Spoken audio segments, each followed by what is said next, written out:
Hey guys, so today we're going to be talking about books that I really enjoyed this past year. With quarantine and everything, had a lot of time to read, so I have a few that I want to talk about especially, and then I want to talk about one book that I read specifically that I did not enjoy, and then I put in my, it was just like, okay, I didn't really like it pile. So yeah, with quarantine happening like this past year in March, I really ended up being able to read more, which is one of the few pluses of quarantine. I started working from home. I've of course been away from college for a year, so I had a lot more time on my hands, which helped me find a whole lot of books that I actually enjoyed so much so that they ended up on my favorite books of all time. So I'll just get into it. My first book is, I have it right here. First book is The Great Alone by Kristen Hanna. This is like a book, like it's chunky. Like a lot of Kristen Hanna books I've seen are like all this size, so if you don't like to spend a whole time reading, you just like, I just want to get done with the story, like I just want a quick read, like this obviously would not be for you. But to me, like, if it's a really good book, like, I don't care how big it is, like, I'm gonna run through it. So this book is about a family in the 1970s that ended up going to Alaska. Like, the dad ended up having this crazy dream all of a sudden, and he's like packed up the family, his wife and his daughter, and they just moved. He would lose jobs a lot and just wanted to completely like change his life. So I would consider this book more of like an epic, and it goes through the life of the daughter of this book, Lenny, who is a 13-year-old girl when the book starts. And it is her telling the story of her family, of course, moving to Alaska with her dad and her mom. And throughout the entire book is her growing up, going through puberty, that kind of thing, and her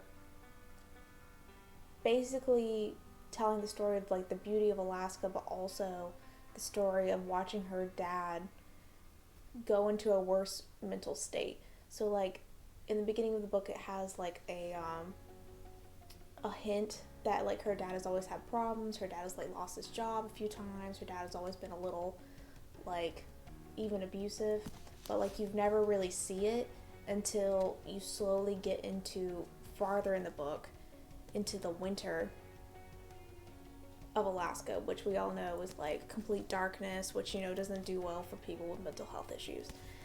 So the reason why I like this book is because the author, Kristen Hanna, ended up building up like the intensity of the book like so slowly, where you're just like wanting to know more and more of what happened. Like, okay, what is this dad gonna do to this family? Like, we're just waiting for winter. We're waiting for the dad to just like snap.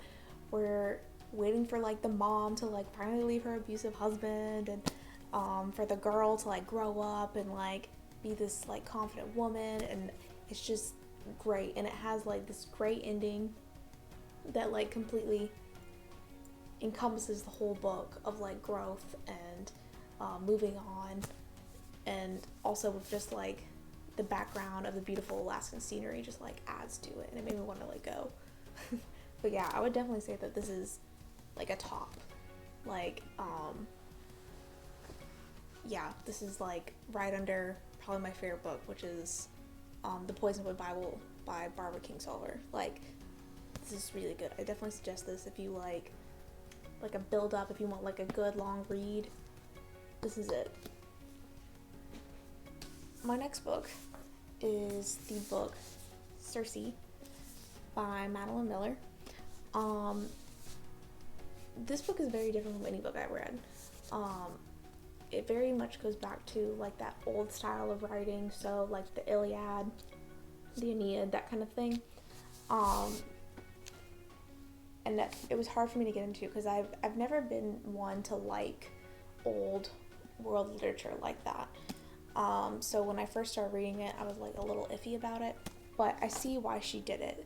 Like, she wanted it to be like an old Greek myth that you would read like a long time ago, but she also wrote in a way, like, the language in it is, like, completely comprehensible because you don't have to, like, read over and over and over again, like what they're saying, or, you know, that kind of thing. So the story is about the witch Cersei. She's mentioned in a few, like, Greek myths if you're, like, into Greek mythology. She ends up being stranded on an island by her own father. And basically the whole book is, like, an epic of her life through thousands and thousands of years of, like, people coming to the island, like, the things that she experiences and everything like that. I definitely would recommend this book if you were, like, into Greek myths, like, if you were little and you, like, read the Percy Jackson stuff. Definitely read this. It's a little more, like, it's definitely, like, more grown up Percy Jackson. And if you're into, like, you know, feminists and, like, strong women characters, like, this girl's it. Like, she turns men into pigs, that kind of thing. I definitely would not recommend this book if you're kind of, like, weird about different writing styles. It's just a little interesting getting used to. I ended up getting, like, used to it, like, by, like, the first 20 pages in, but, like, some people might have a problem with it. And she's written other books that are also written in this style, like The Song of Achilles, which is also a great book, which I'll probably talk about in another video. It's just a really good book, and I really enjoy it. And, yeah. Next book that I am going to talk about is, it's in my Kindle. I started using my Kindle more over the past year because, I don't know, I ended up reading so much where I'm like, I don't want to go into a bookstore, like, I didn't want to, like, go outside, of course, so ended up using my Kindle more, and, like, the books are a little cheaper through Amazon, which is nice. The book I'm going to be talking about is Eleanor Oliphant is Completely Fine. This book's been around for a little while. I feel like I got some hype. Like, I saw it on the shelves, like, always, like, in the front center of, like, bookshops and everything. And I was always just a little hesitant to try it out because sometimes books that look like they're trying to be funny, like, I don't want to read them because I'm like, okay, my humor might not match up, and so I might not get, like, the full benefit of the book. But this book was actually, like, really took your emotions for, like, a different, like, a turn. I really enjoyed the main character of the book, Eleanor. She's, as soon as you read the book, you'll, like, realize that she's, like, a really quirky individual. She just says what's on her mind. There's this scene where she goes into a waxing venue because she wants to get waxed down there for, like, this man that she's interested in. And just her whole reactions to the whole process is just hilarious, and it really, like, sets the tone for, like, who she is as a person. But it also, like, goes into, like, a lot of different things, like mental health issues. It doesn't necessarily take, like, a lighter turn on it, like, it takes those things seriously, but it makes it really easy to read. And the other characters are, like, great as well. Like, they acknowledge, like, Eleanor's quirks, but they're not, like, rude or mean to her or anything like that. And this book, I didn't know that it was gonna have this, but it has, like, a great twist at the end. I did not, like, expect it at all, like, when I was reading it. And I definitely, like, recommend this book if you just want, like, a light read. It's not that big. I've seen the book in stores and it's, like, this big. It's funny. It's, like, super easy to read. Yeah, I would definitely, like, recommend that book. Like, that book has also, like, with the Great Alone book, has become, like, my favorites. Like, it's the best book for, like, humor, in my opinion, and also just, like, the best book for, like, a good, genuine story of a person. So, yeah. We're the Crawdads Thing. And I feel like a lot of people will disagree with me on this, because it is a very popular book, especially this last year. I feel like everyone was reading this book, and it was, like, on every, like, front shelf and everything. This was my least favorite book of the year. Not, like, in the sense, like, it was, like, a terrible writing. It was just, like, mostly because there was so much hype on it, and I ended up being very disappointed by the end. Okay, so when you first start reading the book, it starts out with this girl named Kaya, and she ends up alone on the marsh. Like, her family leaves her and she's all alone. She has to fend for herself. And it's basically, it starts out on how she like develops through being alone, and how she like quits school and because she can't go, and how she like fends for herself in the march, like gets food, and like how she occasionally will like meet people that are mean to her. And I thought it was like a story about isolation and how like someone deals with that. And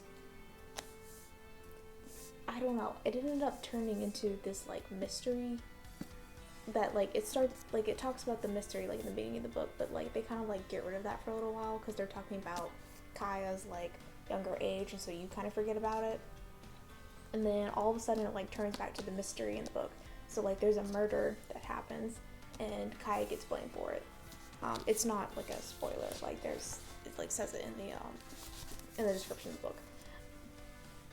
And it's just kind of like out of nowhere.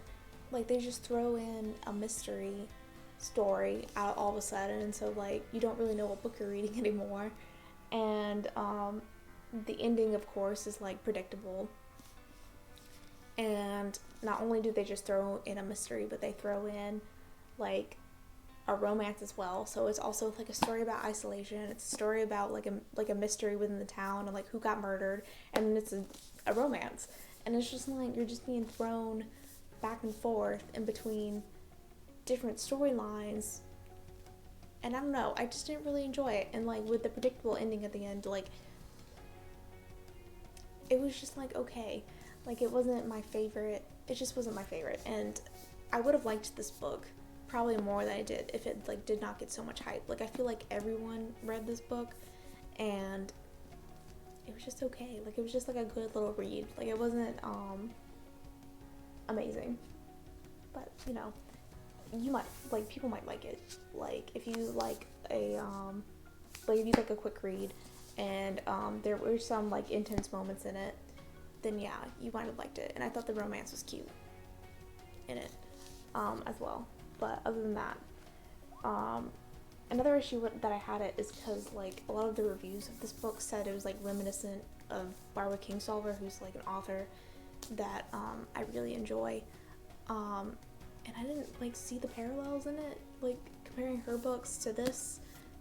So I don't know why they did that, but yeah, it was just okay. It was okay. But if you just like if you like more southern background and like a small mystery book, it might be good for you. But I did not think it was worth the hype. Okay, and those are the books that I enjoyed this past year, and one I did not so much enjoy. I hope you enjoyed the video, and I will continue to be doing these probably month on month, talking about books that I've like read that month. I'm trying to read at least like 2 to 3, see if that happens. But yeah, hope you enjoyed. Thanks.